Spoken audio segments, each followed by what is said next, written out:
মির্জা শায়ান মুগ্ধ। পর্ব সংখ্যা ৩২-এর ক। লেখনীতে জান্নাতুল ফেরদাউস মিথিলা। চোখ যেন ওপরে না ওঠে এডুইন। উঠলেই সমস্যা নেই, সাইকে অনেকদিন ধরে চর্বিযুক্ত, মানুষ খায় না। এহেন শান্ত স্বরের কঠিন হুঙ্কারে শরীর জুড়ে মৃদু ঝাঁকুনি খেলে গেল এডুইনের। সুযোগ বুঝে গিলেছে বার কয়েক শুকনো ঢোক, বেচারা ঘাড় নড়ানোর সাধ্য নেই। মনস্টারের রূপ শিকার অব্দি হাতে এসে অমনি ঘাড় পেঁচিয়ে রাখলো, থোড়ায় মাথা চাকানোর সুযোগ থাকে। এডউইন স্থির চিত্তে শুনল সব, রয়ে শুয়ে আমতা আমতা করে কোনোরকম অস্ফুটভাবে বলল, ওকে মনস্টার। ঠোঁটের ফাঁক গলিয়ে সিগারের কলুষিত ধোঁয়া ছাড়ছে মনস্টার ব্যস্ত। সময় নিয়ে এক ঝাটকায় ছেড়ে দিল এডউইনকে। এতক্ষণে ছাড়া পেয়ে তড়িঘড়ি করে দুহাতে নিচের ঘাটটা চেপে ধরেছে এডউইন। ইস, ঘাড়ের রগগুলো বোধহয় জমে গিয়েছে তার। একটু ওদিক ওদিক ঘাড় নড়াতেই যা ব্যথা হচ্ছে। আশেপাশে মুগ্ধ, নির্বিকার ভঙ্গিতে সিগার ফুঁকছে। এক হাতটা প্যান্টের পকেটে গুজে ভাবলেশীন ভঙ্গিমায় পা বাড়ায় সম্মুখে। এডউইন ততক্ষণ নিজেকে সামলে নিয়েছে বেশ। ঘাটটা সামান্য এদিক ওদিক নাড়াতেই কটমট শব্দ হলো কেমন। পরক্ষণে গম্ভীর মুখে নজর বুলিয়ে বড় পাচ্ছন্ন জমিনে দৃষ্টি ফেলতেই হকচকায় সে, একই খরগোশটা কোথায় গেল আবার? একটু আগে না তার হাতে নিচের পড়েছিল। এডউইন তৎক্ষণাৎ এদিক ওদিক দৃষ্টি বোঝালো। অদৃশ্য অস্থিরতায় হন্য হয়ে পা বাড়ালো চেরি ব্লসম গার্ডেনের দিকে। আকাশ ছিঁড়ে স্নোফল হচ্ছে। সাদা তুলোর ন্যায় বরফগুলো বাতাসে মৃদু ঝাপটায় এদিক ওদিক ছুটছে। এহেন মৃদু স্নোফলে চেরি ব্লসম গাছের সৌন্দর্য যেন বেড়ে গেছে আরো দ্বিগুণ। মাথার ওপর বড় বড় রিপোসলম টি। সুউচ্চ গাছের প্রতিটি ডালে ডালে থোকায় থোকায় ধরে আছে চেরি ব্লসম ফ্লাওয়ার্স। সেথায় পাতায় উপস্থিত নামে মাত্র নেই। বাতাসে মৃদু ঝমকারে দুলছে ফুল। কেউ কেউ আবার নৈসঙ্গিক দৃশ্য নিজেকে আবির্ভূত করছে, ঝরে পড়ছে বরফ ঘেরা জমিনে। ব্যস্ত একজোড়া ব্যগ্রপদ লাগাতার খুঁজছে প্রতিটি গাছের নিচে, সন্ধান চোখের জন্য হন্য হয়ে ছুটছে এদিক থেকে ওদিক, খুঁজতে ছোট্ট পশমিক বোবা প্রাণীটিকে। তবে বেপাত্তা খরগোশ ছানা কোথায় যে গা লুকিয়ে বসে আছে কে জানে। ছুটতে থাকা এডউইনের পা থমকা। এবার সুশ্রী গৌরবর্ণ মুখখানা লেপটে আছে একরাশ বিরক্তি। শেষমেশ সামান্য একটা খরগোশ কিনা তাকে এত দৌড়ঝাঁপ করাচ্ছে। এডউইন মহা বিরক্ত। কপালে গোটা কয়েক ভাঁজ ফেলে দুহাত তুলে কোমরে রাখলো, বুক ফুলিয়ে ফোঁস করে নিঃশ্বাস ফেলে তেতো কণ্ঠে চিবড়ি আওড়ালো, বস্ত্রটা একটা কোথায় লুকিয়ে আছে কে জানে। জাস্ট হাতে একবার কাছে পেয়ে যাই, দেন তুলে একটা আছাড় মারবো বিয়াদবকে। কত বড় সাহস, আমাকে দৌড় করাচ্ছে। ডিম্বাকৃতির গোল মুখখানায় ছেয়ে আছে রাজ্যের আধার। গোলাপি রঙা উষ্ঠযুগল কেমন ফ্যাকাশে হয়ে আছে। মাথা ভর্তি কালো রাঙা মেঘরশির ন্যায় চুলগুলোর আগায় জমে রাখা বরফ দানা। শব্দদোষী দুহাত জড়িয়ে ভিজে গা শরীরে স্নোফল ক্রমশ জোরালো হচ্ছে। ফলে ঠান্ডার গা কাটা দিয়ে উঠছে সপ্তদশীর। পরনে সেফ একখানা শ্যাটিক কাপড়ের ফ্লোরাস ফ্রক। কাপড়ের আড়াল দিয়ে ঠান্ডায় বুঝি বড্ড জেঁকে ধরেছে বেচারিকে। সে কেমন থরথর করে কাঁপছে। কার্টেন পেরিয়ে পা ঘুরিয়ে প্যালেসের সম্মুখের দুয়ারে পানে। মধ্যকার পথটা মিনিট 10 হলেও সপ্তদশী এইটুকু পথ পেরোতে বুঝি বড় হিমশিম খেতে হচ্ছে। কাঁপা কাঁপা বদনে হাঁটার এক পর্যায়ে হুট করে থমকালো মাহির পদযুগল। পা দুটো কেমন নীরব হয়ে যাচ্ছে তার। কাশিতে ফেটে পড়ছে গলা। কাপত্রয়ী সপ্তদশী কিঞ্চিৎক্ষণ দাঁড়িয়ে রইল চুপচাপ। নিজেকে সামলে নিয়ে ফের সম্মুখে পা বাড়াতে গেলেই আচমকা টাকনুতে কেমন নরম কিছু অনুভব হলো তার। তড়িৎ ঘাড় নুড়িয়ে আনলো মাহি। পায়ের দিকে দৃষ্টি ফেলতেই কিউটি কেমন গুটিসুটি মেরে পায়ের কাছে। মাহি দৃষ্টি চোখ হোল করলো এবার। কিউটি একা কেন? সে তো এডউইনের কোলে ছিল, তাহলে এভাবে ঠান্ডার মধ্যে একা একা ঘুরছে কেন কিউটি? মাহি তড়িঘড়ি হাত নুইয়ে কিউটিকে কোলে তুলে নিল। আলগোছে পিঠ ঘুরিয়ে পেছনে তাকাতেই এডউইনকে দেখা যাচ্ছে কিনা। তবে না, এডউইন তো দূরে, তার টিকিটও দেখা যাচ্ছে না। কোথায় গেছে এডউইন? মাহি ভুরু কোঁচকায়। প্রিয় সখার প্রতি এডউইনের এমন অবহেলায় বড্ড ব্যথিত হলো সে। মুখবয়ে গম্ভীর করে হাঁটা ধরলো পরক্ষণেই। কোমল হাত দুটো উষ্ণ বাঁধনে গা গুটিয়ে বসে আছে কিউটি। পশমি দেহে বড্ড আরাম পেয়ে তাতে দাঁত ঘষে গ্রু গ্রু শব্দ করছে মহাশয়। একাধবার যেচে পড়ে মুখ লুকাচ্ছে সপ্তদশীর বুকে। প্রিয় সখারের রূপ আদরে কাণ্ডে মুচকি হাসছে মাহি। গুনে গুনে সিঁড়ির ওপর পা ফেললো কেমন। তার বিরতিহীন পদযুগল সিঁড়ি ছেয়ে মার্বেল মেঝেতে পড়তেই দরজার দুহারে দাঁড়িয়ে থাকা সশস্ত্র গার্ডটা তখনই দুহাটু গেড়ে মাথা ঝুঁকিয়ে বসে পড়ল কেমন। হুটহাট এহেন কাণ্ডে হকচকায় মাহি। ভরকে গিয়ে পিছিয়ে যায় দু কদম, চোখে একরাশ অবকতা লেপ্টে মনে মনে আওড়ায়, এদের আবার কি হলো, আমাকে কর্নিশ জানাচ্ছে কেন? মনের কোণে উত্থাপিত হওয়া এরূপ প্রশ্নের জবাবে মানানসই উত্তর পায়নি সপ্তদশী। বোকার মতো লোকগুলোর বানে কিছুক্ষণ তাকিয়ে থেকে ভয়ে ভয়ে এগিয়ে গেল ভেতরে।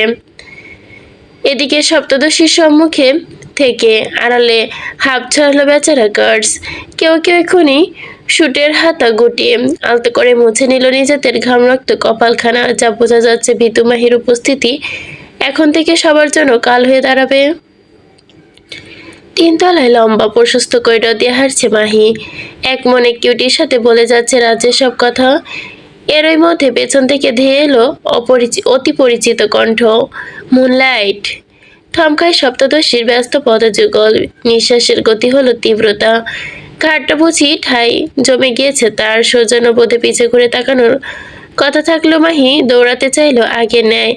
এদিকে মাহির কয়েক হাত দূরে থাকা মিলা, তরুণীর চোখ জোড়া ছলছল করছে, চোখের কোটর বেয়ে টুপ টুপ করে ঝরে পড়ছে কয়েক ফোঁটা অশ্রুদানা। তরুণী কোনো রূপ কাল বিলম্ব না করে এগিয়ে এসে জোর কদমে ছুটে এসে আচমকায় পেছন থেকে চাপটে ধরে সপ্তদশীকে। এহেন আচমকা কাণ্ডে আচমকিতভাবেই ভরকে যায় মাহি। হুটহাট তাল সামলাতে না পেরে ঝুঁকে পড়ে একটুখানি, পেছন থেকে হাও মাও ঝুড়ে কান্না করে মিলা। চোখের অবাধ নোনা পানিতে ভিজিয়ে দেয় মাহির পেট। তার এমন কান্নায় বুক ভার হয়ে এলো যেন সপ্তদশীর। মনে জেগে ধরল একরাশ অপরাধ বোধ। সে তো পালিয়ে মিলাকে ধোঁকা দিয়েছিল। তার এহেন কাণ্ডে সবাই নিশ্চিত তাকে পেয়ে মীরার ওপর অনেক অত্যাচার করেছে। এহেন চিন্তায় অপরাধ বোধে পারো তরতর করে বেড়ে উঠল মাহির। চোখ দুটোর কোটরে ভরে গেল আপনা আপনি। গলার কাজটা অমনি হুট করে অতটা যন্ত্রণা দিচ্ছে কেন কে জানে। ইস, এই বুঝি কেউ সজোরে চেপে ধরেছে তার কণ্ঠা, যার দরুন গলা দিক দিয়ে বেরোচ্ছে না ছটাখানিক স্বরও, যার দরুন গলা দিয়ে বেরোচ্ছে না এক ছটাকও স্বরও। এদিকে মিলার বেগ বেড়েছে কান্নার, হাতের শক্ত বাঁধনে লেপ্টে আছে মাহি, অথচ সেদিকে ধরায় খেয়াল আছে তরুণীর। সে তো নিজে কান্নায় মক্ত। মাহি আটকালো না মিলাকে। কান্না করে যদি বেচারি একটুখানি স্বস্তি পায় তাহলে থাক না, সে কাঁদুক ইচ্ছে মতো। সময়টা কাটা চলমান, দেখতে দেখতে পেরিয়ে যায় প্রায় মিনিট পাঁচেক। এতক্ষণে কান্না থামে, নাক টানছে মিলা। হাতের বাঁধন ঢিলে করতেই বেশ মাহি অমন কড়া হাতের বাঁধন ছেড়ে পেতে আলগোছে ঘুরে দাঁড়ালো। পরক্ষণে মিলার কন্দনরত মুখখানার পানে তাকিয়ে সরু চোখে সুশ্রী গৌরব বর্ণা বিদেশিনী কাঁদতে কাঁদতে সে কি বেহাল দশা। ছলছল চোখ দুটো এক অদৃশ্যভাবেই তাকিয়ে আছে মাহির পানে। মলিন মুখখানায় কান্নার তোড়ে হয়ে গেছে এইটুকুন, মোটা নাকের পাটাতন ফুলে গিয়েছে খানিক। মাহি ভেজা চোখ মুখ মুছে হাসলো, আলতো করে নাক টেনে আসা গলায় কিছু ছুঁড়ে বলল। আগের সম্মুখ থেকে হড়বড়িয়ে এক কদম এগিয়ে আসে মিলা, বেকুল চিত্তে একবারে মাহির হাত দুটো উল্টো পাল্টে ব্যস্ত কণ্ঠে বলে ওঠে, কেমন আছো তুমি মুনলাইট? তোমার কোনো ক্ষতি হয়নি তো? মনসটা তোমায় মেরেছে বাচ্চা? বলো না আমায়, তোমায় মেরেছে? কোথায় মেরেছে তোমায়? কান্না ভুলে হতবিম্বের ন্যায় তাকিয়ে আছে মাহি। মিলার অমন উৎকণ্ঠা দেখে মস্তিষ্ক ফাঁকা হয়ে গেল তার। ওইদিকে মিলা এবার অস্থির দৃষ্টি তুলে তাকিয়ে মাহির মুখপানে। মেয়েটার ফর্সা কপালে আঙ্গুলের ছাপ স্পষ্ট। ফের ফুঁপে ওঠে মিলা, ফোপাতে ফোপাতে বলে ওঠে, মনস্টার আবারও তোমাকে মেরেছে তাই না? সপ্তদশীর বুক চিরে চিবুকে নামিয়ে গলার কাছে আলতো করে নাক টেনে ধরে আশা গলায় গম গমিয়ে বলে, মারে না কবে? বুকটা কেমন যেন হুট করেই যন্ত্রণা হচ্ছে মিলার। সে কেমন অদ্ভুত দৃষ্টিতে তাকিয়ে মাহির পানে। রয়ে সরে আলগোছে নিজের শীতল হাতখানা উঁচিয়ে রাখলো মাহির নরম গালে। থেমে থেমে মোটা কণ্ঠে আওড়ালো, আমাকে না বলে কেন পালালে মুনলাইট? আমাকে একবার জানালে কি খুব ক্ষতি হতো? ফের নিজের সুপ্ত অপরাধবোধ মাথাচাড়া দিয়ে উঠল মাহির। সপ্তদশী ছলছল নয়নে তাকিয়ে আছে মিলার পানে। অতঃপর আর নিজেকে ধরে রাখতে পারল না সে।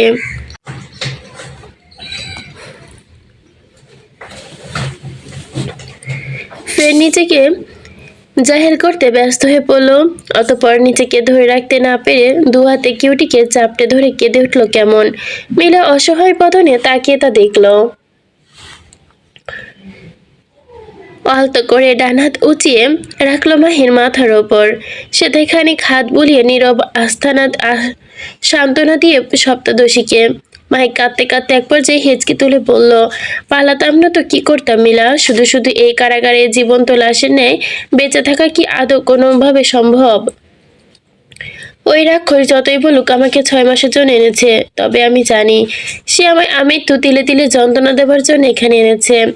হোক না এটা এক টুকরো স্বর্গ, তবুও দিন শেষে এটা আমার জন্য কারাগার। থমকালো সপ্তদশী। কান্নার বেগ ক্রমশ নিয়ন্ত্রণহীনভাবেই বাড়ছে। ক্ষুদ্র দেহখানা কেমন কাঁপছে। মিলা নিজেরও নীরবে কাঁদছে সপ্তদশীর কান্না দেখে। আগ বাড়িয়ে সান্ত্বনার পানি আওড়ানোর ভাষা খুঁজে পাচ্ছে না মেয়েটা। মাহি এক লহমায় চুপ হয়ে গেল। ঠোঁটের কোণে তার ছেলের হাসি টানলো কেমন। তার ছিল ভরা কণ্ঠে ফের বলল, যখন তখন আমার ওপর অমানবিক জুলুম চালানো মনস্টারের কাজ। আমার কিছু চাওয়ার সাথে সাথেই হাজির করা আমার সামনে। ক্লোজেট ভর্তি করে জামা কাপড় নিয়ে আসা, ট্রাক ভর্তি করে স্ন্যাক, ইভেন হাবিজাবি কত কি। অথচ এই এত এত কিছুতে যে মোটেও আমার মন ভোলাতে সক্ষম নয় মিলা। আমি চাই আমার পরিবারকে। আমি চাই আবারও আগের মতো নির্ভরভাবে বাঁচতে। এই ভয় নিয়ে কি বাঁচা চায়? মায়ের ভীতু মাহি হয়ে থাকতে চাই আমি, অথচ সে আমায় বন্দি করে নিজের শত্রুতা মেটাচ্ছে। আমায় দেখলে কিনা তার বমি আসে। আমি নাকি অযোগ্য, আমার রক্ত নাকি খারাপ। এটা সত্য, আমার শারীরিকভাবে স্পর্শ করেনি, তবে যে আমায় মানসিকভাবে ভেঙে ফেলেছে মিলা, বড্ড ভেঙেই ফেলেছে। এবার তুমি বলো না মিলা, এমন একটা বিষ্টের কাছ থেকে পালাতে যাওয়াটা কি আমার অপরাধ? জানি না সেদিন আমি অত সাহস কোত্থেকে পেয়েছি, তবে মনোবল শক্ত করে জঙ্গলের পথ দিয়ে পালাতে চেয়েছি। ভাগ্য সেদিন সিট ছিল, নয়তো কখনোই দুর্গম পথ দিয়ে ও সিট নয়। সপ্তদশীর কথায় গম্ভীর কণ্ঠে বাদ সাধল মিলা। তার এহেন বাক্যে বুড়ো গোটায় মাহি। চোখে মুখে স্পষ্ট সন্ধিহান ভাব ঢেলে আওড়ায়, তুমিও বলছো কথা? সেদিন ওই বিষ্ট বলেছিল এটা নাকি সিট ছিল না, অথচ আমার স্পষ্ট খেয়াল আছে সেটা সিট ছিল।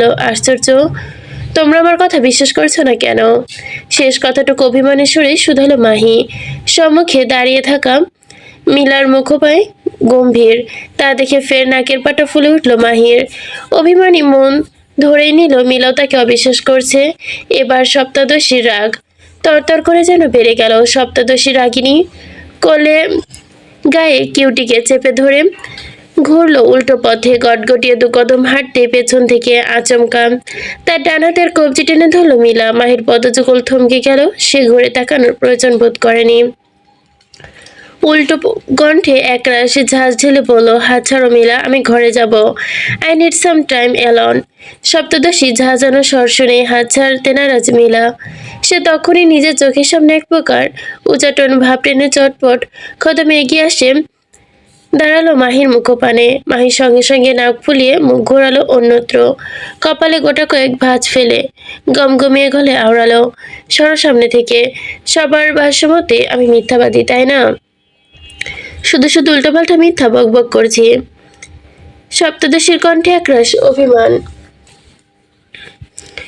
ডিম্বাকৃতির মুখটায় ফুটে উঠেছে একরাশ আকাশসম ঝাঁজ। মিলা চিন্তিত হলো। সহসা মাহির নরম সরম কবজিটা ছেড়ে দিয়ে আলগছে চেপে ধরল মেয়েটার দুকাত।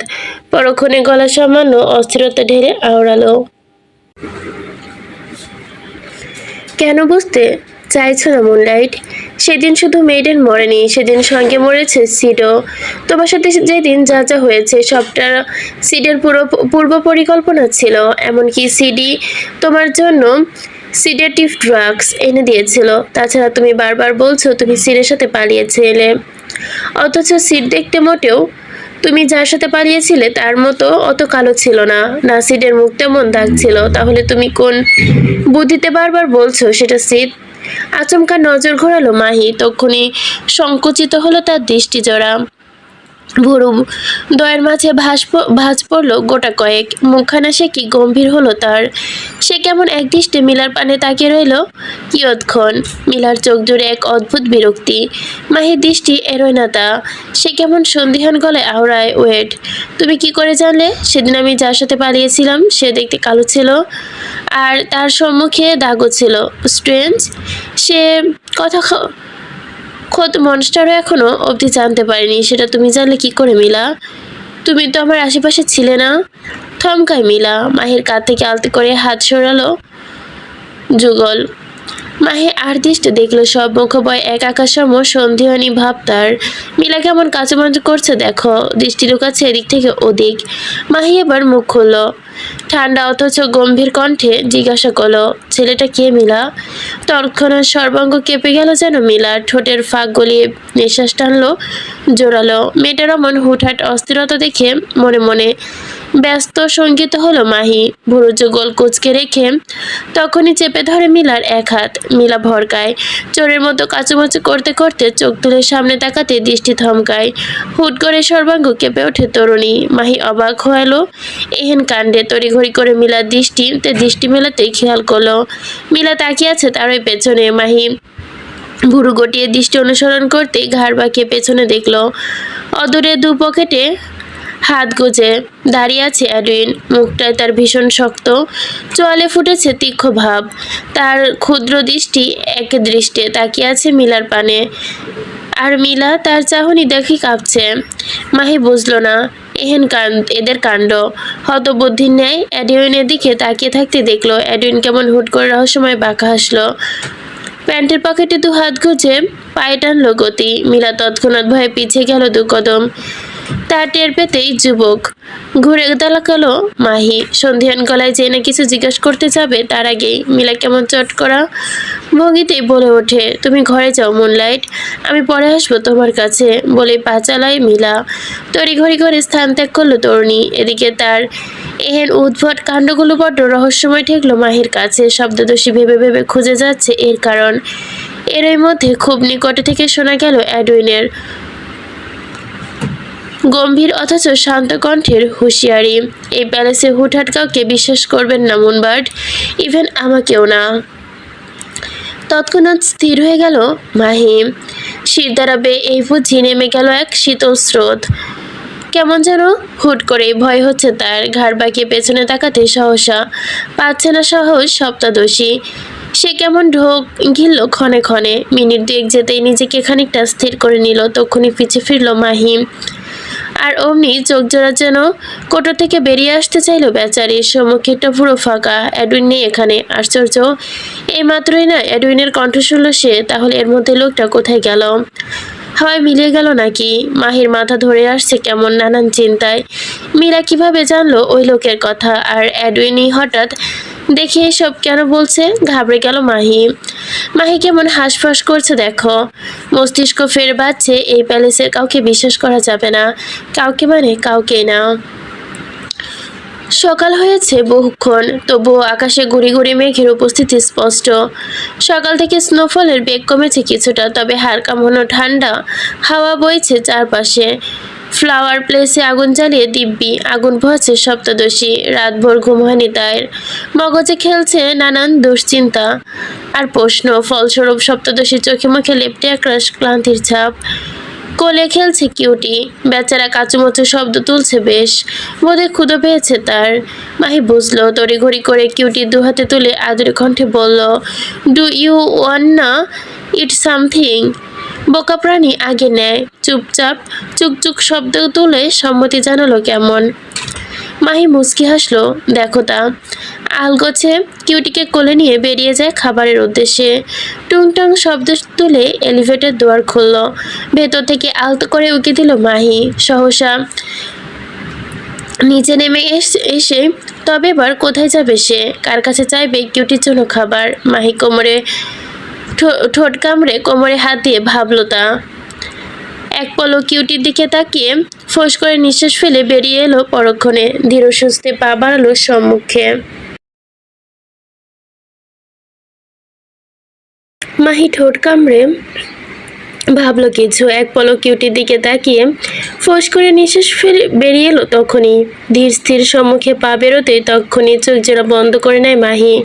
গ্রাউন্ড ফ্লোরের কাউচের পাশ কাটিয়ে যাবার সময় হাঙ্গরগুলো মানুষ দেখলেই দাপাদাপি শুরু করে দেয়। মাহিকে দেখলেই বোধহয় একই কাজ করবে তারা। মাহি ভুলেও চোখ তুলে তাকালো না হাঁটার মাঝে, ভয়ে ভয়ে পা গুনে গুনে ফেললো কোনো মতে। কিন্তু ঠিক তখনই ঘটল আরেক কাণ্ড। বেয়াদব কিউটি হুট করে মাহির কোল থেকে লাফিয়ে নেমে গেল ফ্লোরে। মাহি ভরকায়, তক্ষুনি ভুরু কুঁচকে চোখ জোড়া খুলে তাকাতে দেখলো কিউটি ছুটন্ত পায়ে এগোচ্ছে, ছুটতে ছুটতে চলে যাচ্ছে সদর দরজার দিকে। মাহি তৎক্ষণাৎ গলা উঁচিয়ে ডাকলো, কিউটি স্টপ। শুনল না কিউটি, দৌড়াতে দৌড়াতে চলে গেল প্যালেসের বাইরে। এদিকে তার এহেন কাণ্ডে চিন্তায় পড়ল মাহি। বাইরে যে ঠান্ডা হাওয়া বইছে, অমন ঠান্ডায় কিউটি তো জমে যাবে। মাহি দ্রুত পা বাড়ালো সেই দিকে। চপল পায়ে টুকটাক শব্দ তুলে ছুটল সপ্তদশী। একবারের জন্য বাইরে বেরোতেই গার্ডরা ঝুঁকে বসলো। মাহি তাদের দিকে ভ্রুক্ষেপ করলো না, এক আকাশসম বিচলিত ভাবসাব নিয়ে বেরিয়ে গেল প্যালেস থেকে। মাহির ওপর স্নোফল পড়ছে, চারপাশে হাড় কাঁপানো ঠান্ডা। মাহি নিজেরও বোধহয় জমে যাবে এবার। বেচারি দুহাত নিজের গায়ে জড়িয়ে রেখে এগোচ্ছে চেরি ব্লসম গার্ডেনের দিকে। ঠান্ডায় দাঁতে দাঁত লেগে যাচ্ছে তার। অথচ কিউটিকে দেখো, অদূরে গার্ডেনের বরফে আচ্ছাদিত জমিনে বসে কুটকুট করে কি যেন চিবোচ্ছে। মাহি টলমল কদমে অবশেষে এলো তার কাছে। কাঁপতে কাঁপতে বরফের পুরো আস্তরণের ওপর পা ভাঁজ করেই হুট করে বসে পড়ে সপ্তদশী। এক অদ্ভুত ভালো লাগায় ছেয়ে গেছে তার শরীর। চারদিকে চেরি ব্লসমের স্নিগ্ধতা, মৃদু হাওয়ায় দুলছে ফুলের পাপড়ি। মাথার উপরে স্নোফলের সাথে সাথে ফুলের পাপড়িগুলো ঝরে পড়ছে তার গায়ে। মাহি ঠোঁটের কোণে আচমকায় ফুটে উঠল এক চিলতে মুগ্ধতার হাসি। সে সহসা দুহাত ছাড়িয়ে শুয়ে পড়ল বরফের ওপর। চোখ দুটো নিবু নিবু, ওপর থেকে ঝরে পড়া ফুলগুলো এসে ঢেকে দিচ্ছে তার মুখ। মাহি খিলখিল করে হাসছে এবার। তার এহেন আনন্দের সঙ্গী হলো কিউটি। তখনই ছুটে এলো মাহির বুকের ওপর। মাহি দুহাত আলতো করে উঁচিয়ে তুলে কিউটিকে। কিউটির শুভ্র শরীর, লাল চোখে কুটকুট দাঁত দিয়ে কি যেন নজর কাড়া কাজ করছে। সপ্তদশীর কাছে তা ভালোই লাগে। মেয়েটা খিলখিল করে হাসছে, ফের আলতো করে এক আঙ্গুল দিয়ে কিউটির পেটে সুরসুরি দিল মৃদু কণ্ঠে। একরাশ মৃদু সুর টেনে নিয়ে বলল, ইউ নো হোয়াট কিউটি, আমার দেখা এই পৃথিবীর সবচেয়ে সুন্দর প্রাণী তুমি। সপ্তদশীর জিভ খসে কথাটা বেরোতেই সেকেন্ড খানেক বোধহয়। ঠিক তখনই দূর কদম থেকেই হুট করে তার কর্ণকুহরে ভেসে এলো কারো সন্ধিয়ান গম্ভীর নারাজি কণ্ঠ, আমার চাইতেও বেশি সুন্দর। এ পর্বটা এখানে ছিল। আর আজকে মেবি সঙ্গীন হৃদয় অনুভূতির সিজন 2 এর প্রথম পর্ব আসবে। তো আপনারা কোন চ্যানেলে যাচ্ছেন, মানে এই যে মির্জাশান মুগ্ধ যেটাতে দিচ্ছি, গল্প বাই জান্নাত 01 নাকি আমার প্রথম চ্যানেলটা গল্প বাই জান্নাতে, বলবেন।